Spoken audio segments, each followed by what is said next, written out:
Hey everybody, this is Josh Russo and I'm coming at you with a bit of sound design with the Logic EFM1 and some plugins that I like, such as Valhalla Room and the Logic Stereo Delay. So one of the things that I like to do in between projects is actually create some more sounds to use. It's usually called sound design. I'm actually going to turn my mic up just a touch. I think that would be a little better for the video.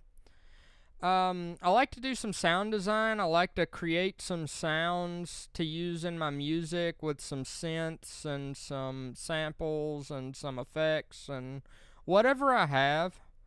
And one of my favorite ways to do sound design is just with the stock stuff that comes in Logic, because there's a bunch of great simple stuff, and I find it easier to be creative with just a few knobs rather than a ton of knobs. Like, I have Native Instruments FM8 as well. And while that is an amazing synth and a lot of amazing musicians have created a lot of great sounds with FM8, I find it a little difficult to use, and I almost get intimidated, like, looking at all the controls in FM8. So, my favorite FM synth to make sounds with is this little EFM1 that comes in Logic, and a lot of people tend to ignore this synth. So I will start off by showing you the sound I made. I made these little Dreamy FM bells that would be excellent for like some kind of spacey, dreamy section in a score or even some kind of electronic music.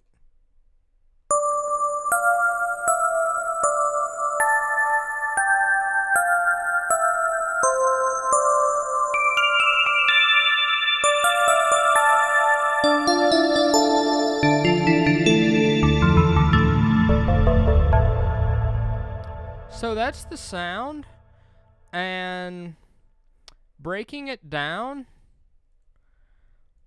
I started with just the EFM1 synth, and if you're not familiar with FM synthesis, it's a style of synthesis that was very popular in the 80s, that it's actually a digital type of synthesis that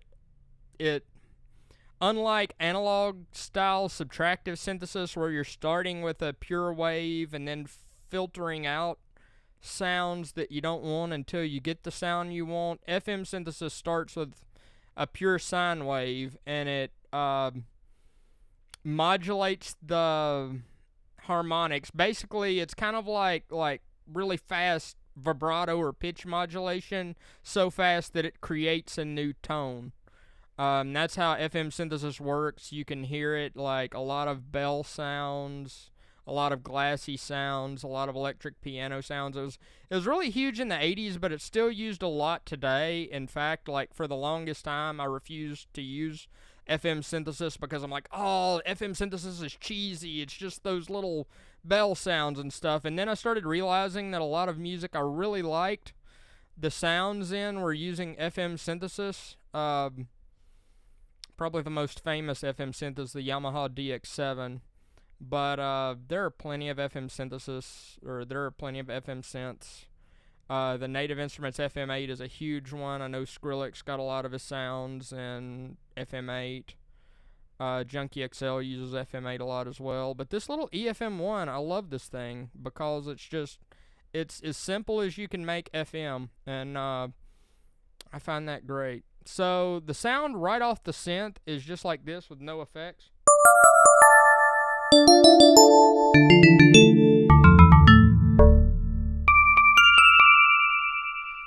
So the way that I like to start FM sounds when I'm making them is first off,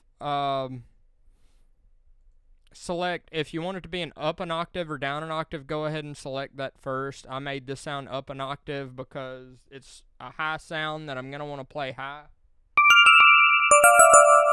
So these top two octaves are where I'm going to play this most of the time. But even like the middle octaves are pretty good, but that's as low as I could imagine playing this sound. I don't think I'd want to make it lower than that. In fact, I don't think I'm going to play it that low very often. It might be useful for something, though. So I'm sorry. One of the places where I like to start FM synthesis is actually the volume envelope. I go ahead and shape it. If I'm going to make a bell sound, I make like a bell-like shape. And if you've messed with synthesis for a little while, you kind of know what a bell-like shape is. So I turn the sustain all the way down. The sustain would like let me, if I turned it up, it would let me hold notes. But I don't want to hold notes with this. I just want the note to kind of hit and dip down. So I turn the sustain all the way off. I turn the decay around the middle. Like, I just tend to kind of do like that. I tend to kind of like drop it all the way to the bottom and then just kind of hit it and move it up until it gives me the right amount of length.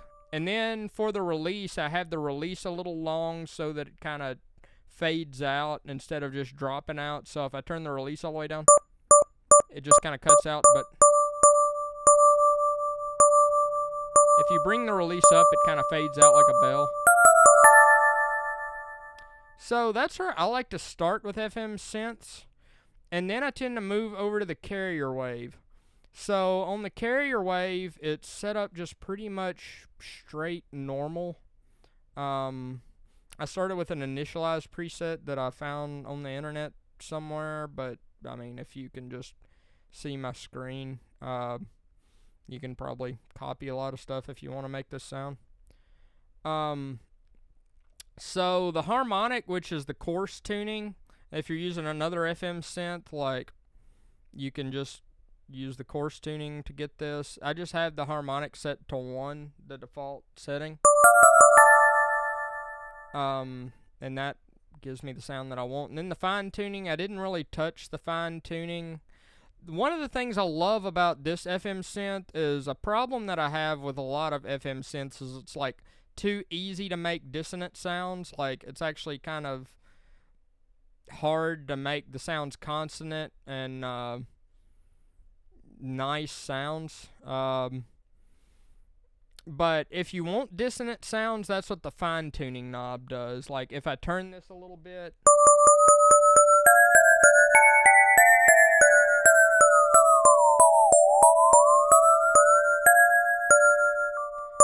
so the fine tuning knob on an FM synth is how you get the sort of sci-fi horror movie kind of effects. Like, some things come to mind, like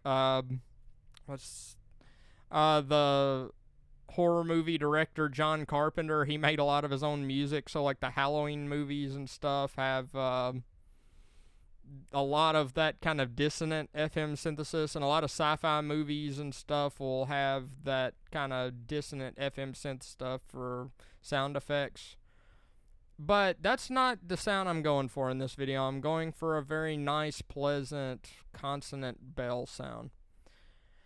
So, I actually have the fixed button turned off on the carrier. I almost never actually use that fixed button. It kind of locks the carrier wave to 1 pitch. I'm not entirely sure why I would want to do that.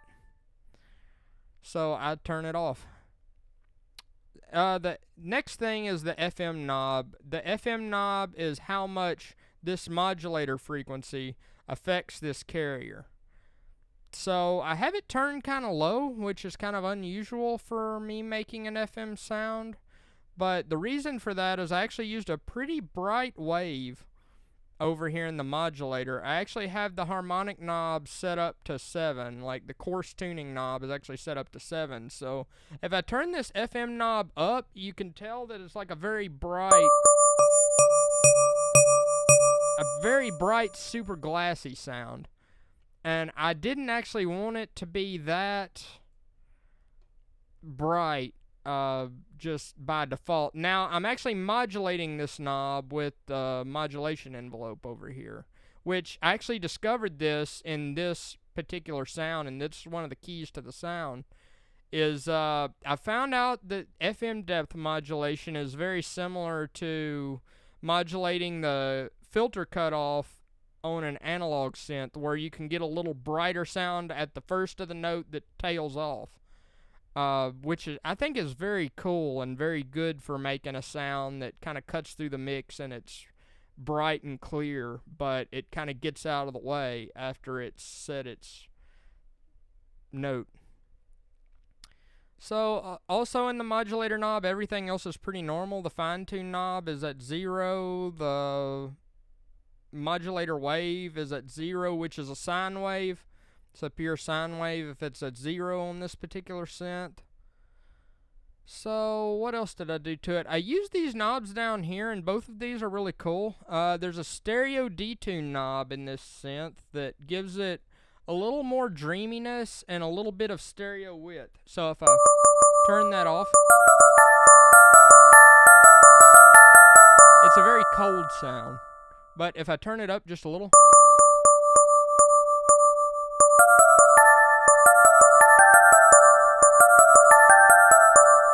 it gives you like that kind of more dreamy stereo kind of sound. And I really liked what that did. And the other knob right here, like this is a great thing in this synth, this sub oscillator level. It actually gives you an extra sine wave, so if your sounds are getting a little thin from all the interesting stuff you're doing up here, and you need just another just pure tone to just kind of ground it and thicken it up, like this is great. So if I turn this off, but if I turn it up, it kind of gives me that pure wave to kind of ground the sound and make it, thicken it up and make it have more body. So the thing that I did to this sound that I haven't done to an FM sound yet, I have this FM depth modulated by this envelope up here. So if I turn this depth modulation off,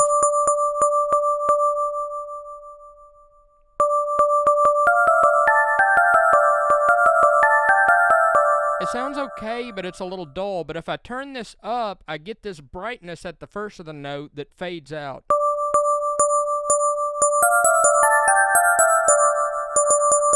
And that is this knob being controlled by this envelope, which is similar to how the volume envelope works. And I started this with like the sustain. I tried dropping it all the way down, but I kind of liked it being up just a little bit to just kind of hold that bright tone just a little longer. And then the decay kind of sets how long it takes it to drop off. So with it all the way down, I just kind of play and move the knob until it sounds right, and then the release adjusts kind of the fade out of the sound.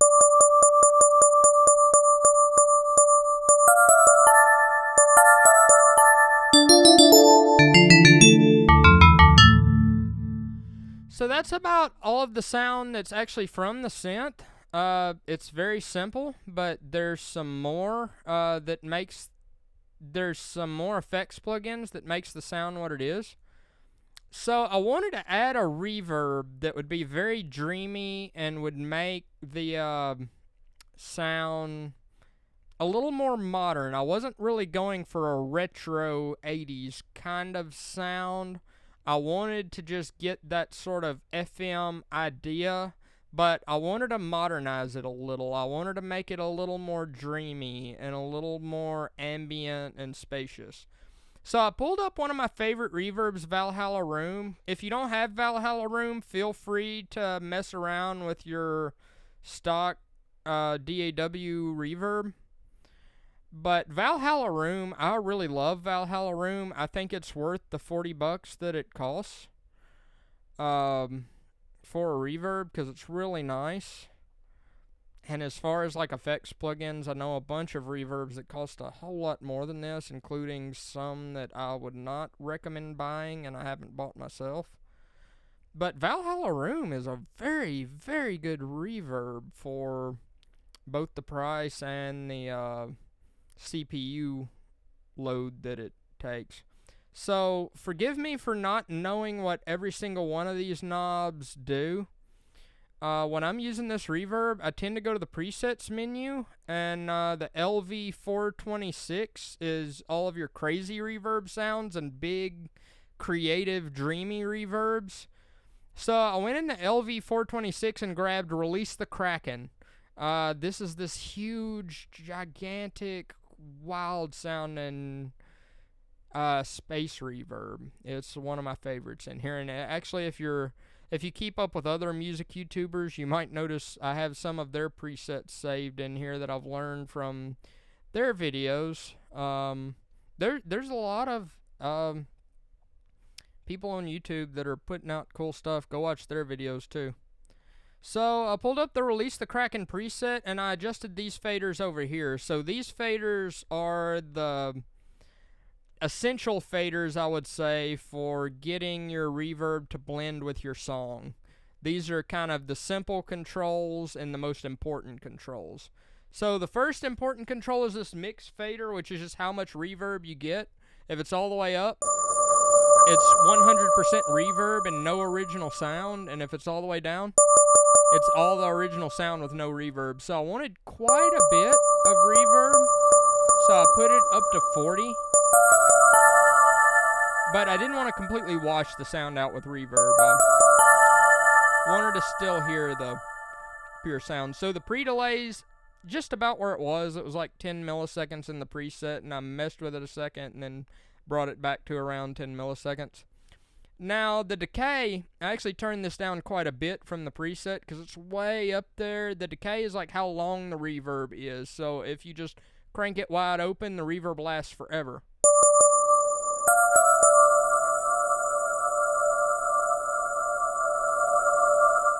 So I brought this down to about 6.5. So that gives me a pretty spacey reverb, but it's not so long that it would like get in the way of stuff. I didn't touch the high cut. I turned the depth down just a little bit. This makes a small difference. I think it has to do with the mix of the early and late reflections. But I thought it made it a little cleaner when I turned it down a touch, like all the way wide open. But like down just a touch is like...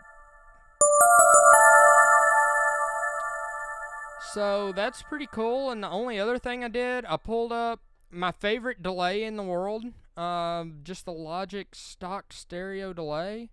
I have delay plugins that like came in bundles and stuff. Like I have a Waves one and I have the Native Instruments reflector. I always come back to this because it's just simple and it does what I want delay to do. So what I did in this, I set the right note the delay on the right side to dotted eighth. It was on just eighth. I find dotted eighths are good for getting the delay out of the way of the sound. And of course, dotted eighth delay, I know that from like I playing electric guitar in bands and like the U2, the Edge sort of sound where the delay makes you sound like you're playing twice as fast as you are, like kind of like...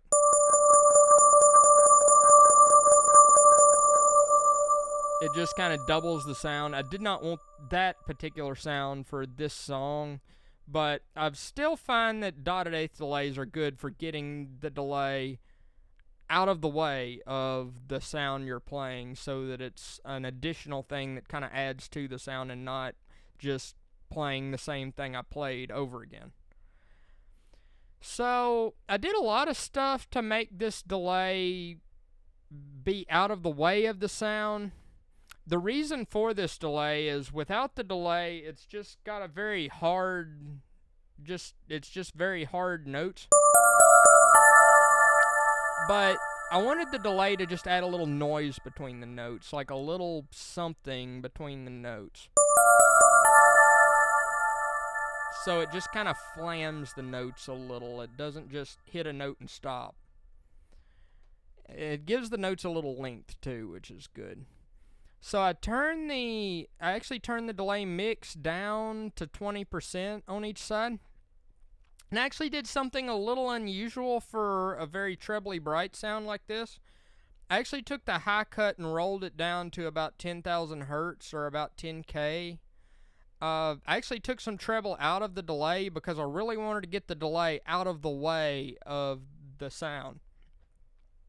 I really wanted that bell sound to just shine through as its own thing and the delay to just be a little seasoning on the sound. Just a little something to give it a little length and a little space. So with the delay, without the delay, with the delay. So that's the basics of this sound. I think that this will be useful for blending under other instruments and adding some sparkle. I think that it would be useful for just dreamy stuff, for being like a melody lead instrument in some dreamy stuff. What I tend to do when I make sounds like this, I just save them as channel strip presets so that it saves the sound and the delay with it. And that's the sound. So I hope you enjoyed it, and subscribe to my channel. Thanks for watching.